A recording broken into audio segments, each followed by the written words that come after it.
Ladies and gentlemen, if you guys clicked on this video, you're most likely clueless on where to start in the sport of bass fishing. Right here, I'm going to break down everything that I learned when I started bass fishing from watching hours of YouTube videos, stuff that I may not even needed. But today I'm going to break all that I learned down to you and make it very simple for you guys to start bass fishing. Hey guys, and thank you for watching this video. My name is Ryder Schilling, and here on this channel, my goal is to teach you guys how to become better bass anglers.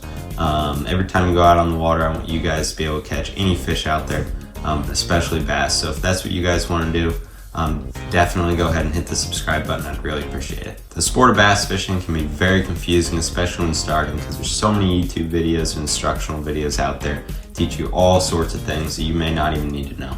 So during COVID, I became obsessed with bass fishing and dove into YouTube to watch every video I could about bass fishing.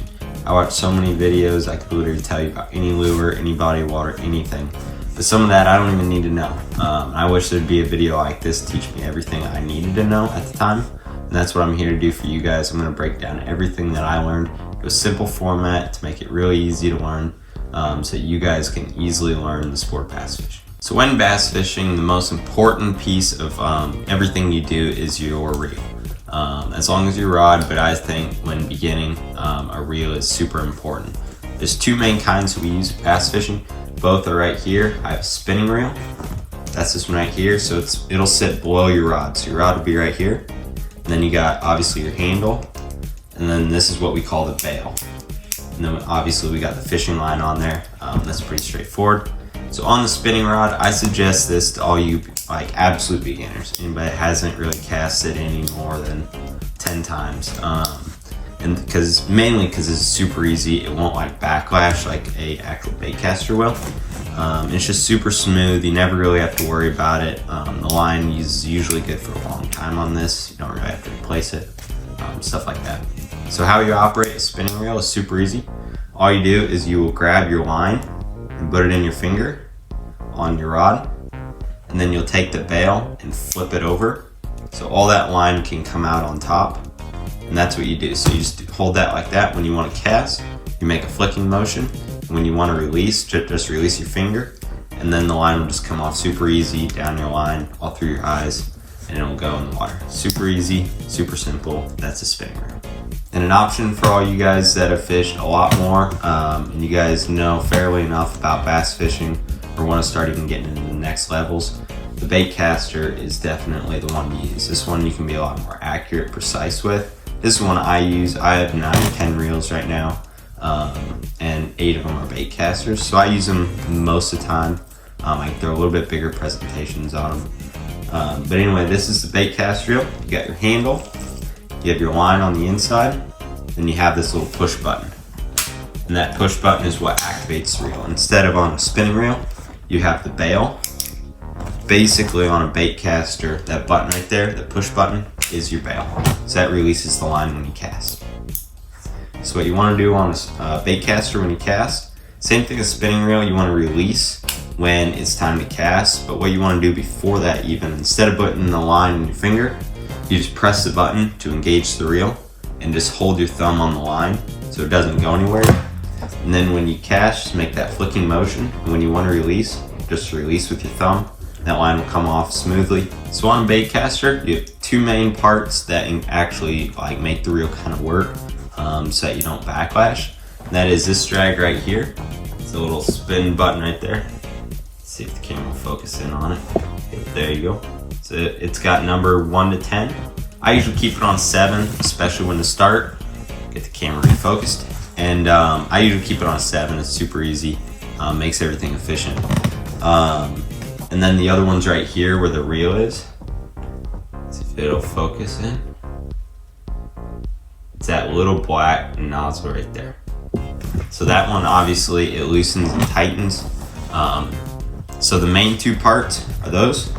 The one that's by the reel handle, black one that I showed you, that one's on your immediate cast. So when that's loose, as soon as you release the button, it'll just like pop out. Everything will just go crazy. But then on this one, it's more of your like when the cast starts coming to an end. So like say you cast and this one's pretty tight, it'll go out pretty slow, it'll be kind of tight. But then say this one's loose, it'll keep going. It'll keep going a long time. But if this is tight, then it will slow down towards the end of the cast. So that helps with a little bit of backlash when the lure hits the water. The rods, I would suggest a 7 foot. That'll do everything, but if you're wanting to downsize it or you're a little bit smaller, I would suggest like 6.5. I wouldn't go anywhere below 6.5.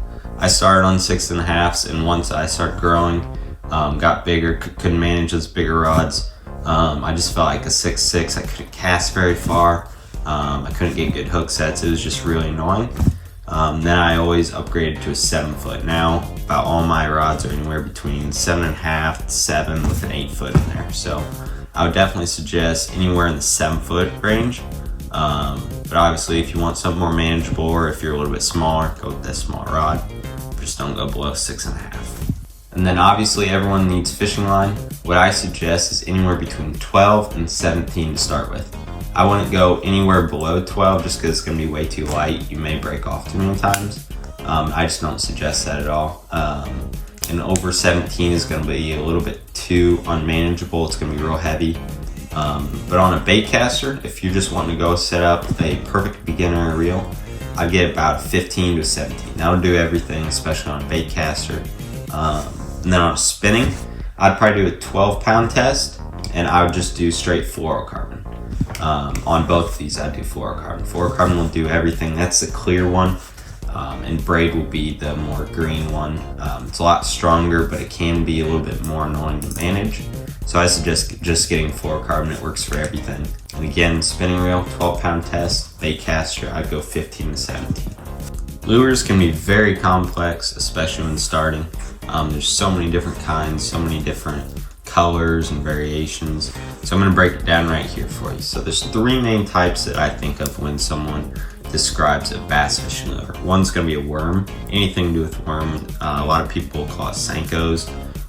People in Texas call it a sideways worm, whatever you want to call it, anything that's just a straight worm. That's going to be one main category. That's probably my favorite to fish. It's super easy, always works, always catches fish. So when starting, I would suggest a worm. Then a crankbait. Crankbait's a huge variety. So when I say crankbait, I'm talking about jerk baits, spinner baits, chat, anything that's moving, anything with treble hooks. Crankbait's just plastic body with a lip on it. And then obviously you have jerk baits, which are just a longer version of that. And then spinner baits, chatterbaits, those are all like jigs with a blade on it. So this is a very complex mix of lures and stuff, but in future videos I'll definitely go into deep dives about these lures. And I already have about a couple of them, so if you guys want to watch those, you can definitely subscribe to my channel and look up all those. And then I have jig. Jigs are also another one of my favorite. I can fish them everywhere. I can basically throw them around dock, around grass, around trees, anywhere. I can switch up the colors. I can make it white, I can make it green, I can make it brown. I can match anything with that. So it's super versatile. I really like jigs. And then another one that I put underneath that is a Texas rig. So that's basically a jig without a skirt. All you do is you take a bullet weight, we call them, and then just a hook, and then you could even put a worm on that, or craw, anything really. I mean, as long as it's plastic and you can get a hook through it, you can basically Texas rig it. So on picking lures, there's 2 main steps that I go through every time in my head whenever I'm thinking about changing lures. One, and most importantly, is going to be what am I trying to match? Are the bass eating shad? Are they eating bluegill? Are they eating crawfish? That all just depends on when you're out on the water, and if you see shad splashing, they're eating shad. If you see a lot of bluegill, they're most likely eating bluegill. And then obviously if you turn over some rocks or other stuff like that and you see some crawdads, or if you just catch a fish and you see something down its throat, say you're throwing white chatterbait and you see that it's eating a bluegill, you might want to change to a more green color to match that bluegill, and you might get more bites that way. But it's all about picking the forage. What are they trying to eat? And then you can match your lure based on that, depending on how the fish are acting. And then number 2 is the type of water I'm fishing, whether it's a lake, a pond, a river, slack water, is it flowing water, are there trees, are there grass, all that has to be put into effect.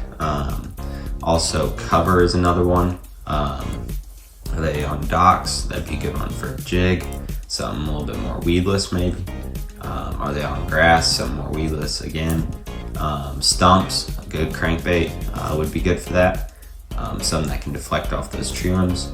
But that's the three main things that go through my head every time I am wanting to switch lures. So weather is another big factor in fishing. It's a pretty loaded question as well whenever discussing weather, because it could always be different.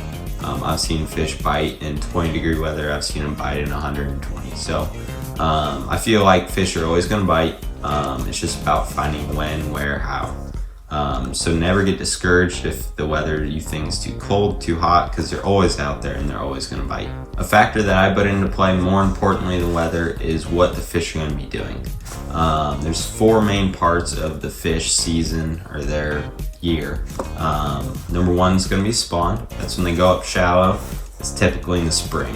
And they go up shallow to make their bed, which if you ever see like white spots in the sand, that's usually going to be their bed, and they're usually going to be there either guarding it or guarding their fry, which is the baby bass. But that's usually where they go in the spring. In the summer, we call that post-spawn. That's basically when they are done spawning and they go deeper offshore or further from the bank, maybe where the bigger forage is, or they want to eat something a little bit bigger, something further out. But they're still hungry, so definitely chase them down if you can. And then you're back to the fall.